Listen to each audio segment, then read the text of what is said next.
UP चुनाव को देखते हुए बीजेपी मिशन 2022 में खास फॉर्मूले पर काम कर रही है। बताया जा रहा है कि उत्तर प्रदेश विधानसभा चुनाव में इस बार टिकटों का बंटवारा गुजरात फॉर्मूले के तहत होगा। किस गुजरात फॉर्मूले का जिक्र हम कर रहे हैं, देखिए इस रिपोर्ट के जरिए।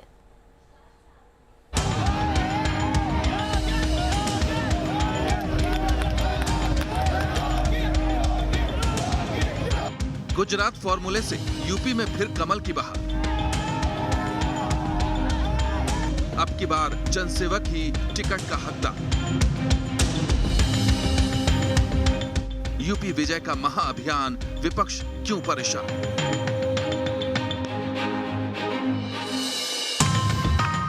दो 2022 का महादंगल सामने है और बीजेपी को इसमें गोल्ड मेडल से कम कुछ भी मंजूर नहीं। यही वजह है कि विपक्ष की हर चाल को मात देने के लिए लखनऊ की जगह दिल्ली में वॉर रूम सेटअप हो चुका है। उम्मीदवारों के नाम से लेकर बूथ लेवल तक जीत की रणनीति तैयार की जा रही है। चर्चा ये भी है कि यूपी में सीएम की दोबारा ताजपोशी के लिए अब की बार टिकट गुजरात फॉर्मूले के आधार पर दिए जाएंगे। गुजरात में पिछले 2 दशकों से ज्यादा समय से बीजेपी का अखंड राज है और इसकी बड़ी वजह है हर बार चुनाव में कई सिटिंग विधायकों का टिकट कट जाता है। मीडिया रिपोर्ट के मुताबिक गुजरात में बीजेपी ने 2002 में 18 सिटिंग विधायकों का टिकट काटा था, तो वहीं 2007 में 47, 2012 में 30, जबकि 2017 में 29 मौजूदा विधायकों का टिकट कटा था। गुजरात के चुनाव में जिस तरीके से हर बार देखा जाता है कि Bharatiya Janata party anti incumbency की काट के लिए पुराने विधायकों का टिकट का नए चेहरों पर दांव लगाती है, माना जा रहा है कि उसी फॉर्मूले के तहत अगले यूपी विधानसभा चुनाव में भी भारतीय जनता पार्टी उतरने वाली है। खबर है कि भाजपा इस चुनाव में यूपी के मौजूदा 100 भारतीय जनता पार्टी के विधायकों का टिकट काट सकती है। हालांकि इससे पहले भी देखा गया है कि दिल्ली के एमसीडी चुनाव में जो 2017 में संपन्न हुआ था, उस चुनाव में भाजपा ने अपने सभी मौजूदा पार्षदों का टिकट काट दिया था। बीजेपी ने गुजरात फॉर्मूले का इस्तेमाल 2019 के लोकसभा चुनाव में भी किया और इसका उसे जबरदस्त फायदा भी मिला था। 2019 लोकसभा चुनाव में बीजेपी ने 90 सांसदों के टिकट काट दी। नतीजे आए तो 303 सीटों पर प्रचंड जीत मिली और ये आंकड़ा 2014 के मुकाबले 21 ज्यादा था। जाहिर है बीजेपी के लिए गुजरात फॉर्मूला चुनाव में हिट साबित होता आ रहा है और अब यूपी में भी इस फॉर्मूले के जरिए सीएम योगी की कुर्सी को फिर से पावर सप्लाई देने की तैयारी है। एक और यूपी में उम्मीदवारों के सिलेक्शन पर पार्टी की नजर बनी हुई है, तो वहीं दिल्ली में 2 दिनों का महामंथन शुरू होने जा रहा है। 2 दिनों के इस महामंथन के पहले दिन ब्रज, पश्चिम और कानपुर क्षेत्र के सांसद मौजूद रहेंगे, जबकि 29 जुलाई को अवध, काशी और गोरखपुर क्षेत्र के सांसदों के साथ विधानसभा चुनाव की तैयारियों को लेकर संवाद होना है। उत्तर प्रदेश के मुख्यमंत्री योगी आदित्यनाथ जी और संगठन मंत्री सुनील बंसल जी और राष्ट्रीय अध्यक्ष नड्डा जी, ये सब लोग एक लगातार बैठकें हमारी होती रहती हैं। पहले भी सांसदों के साथ बैठना कभी लखनऊ में होता है, इस बार दिल्ली में हो रहा है क्योंकि सदन चल रहा है। एक और बीजेपी मिशन 2022 की तैयारियों में कोई कोर कसर नहीं छोड़ रही, तो वहीं विपक्ष की रणनीति जमीन पर नजर नहीं आ रही। Team news nation.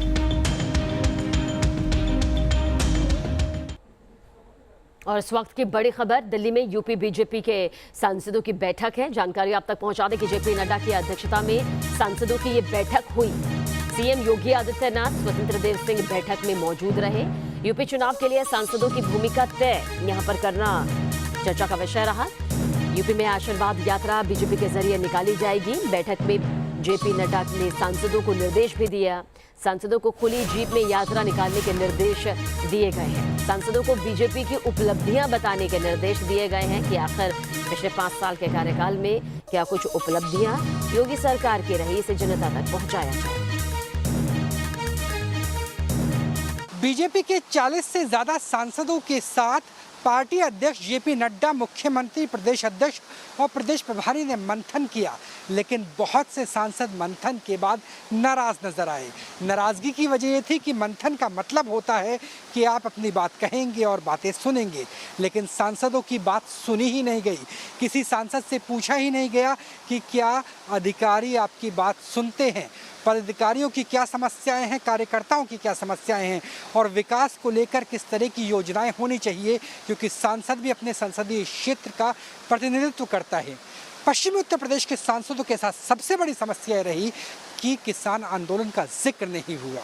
तीनों कृषि कानूनों पर चर्चा नहीं हुई, जबकि पश्चिमी उत्तर प्रदेश के कई सांसदों ने सीधे तौर पर कैमरे के बिना ये माना कि पश्चिमी उत्तर प्रदेश के लिए सबसे बड़ी चुनौती सपा, बसपा, कांग्रेस, आरएलडी या फिर कोई छोटा दल नहीं, बल्कि किसान आंदोलन से उपजे समस्या है। और राकेश टिकैत जिस तरीके से बीजेपी के खिलाफ मुखालफत कर रहे हैं वो है, इस पर मंथन किया जाना चाहिए था, लेकिन सांसदों को आलाकमान की तरफ से सिर्फ संकेत दिए गए, निर्देश दिए गए, उनकी बात नहीं सुनी गई। वीडियो जर्नलिस्ट अमित माचो के साथ राहुल डबास, न्यूज़ नेशन, दिल्ली।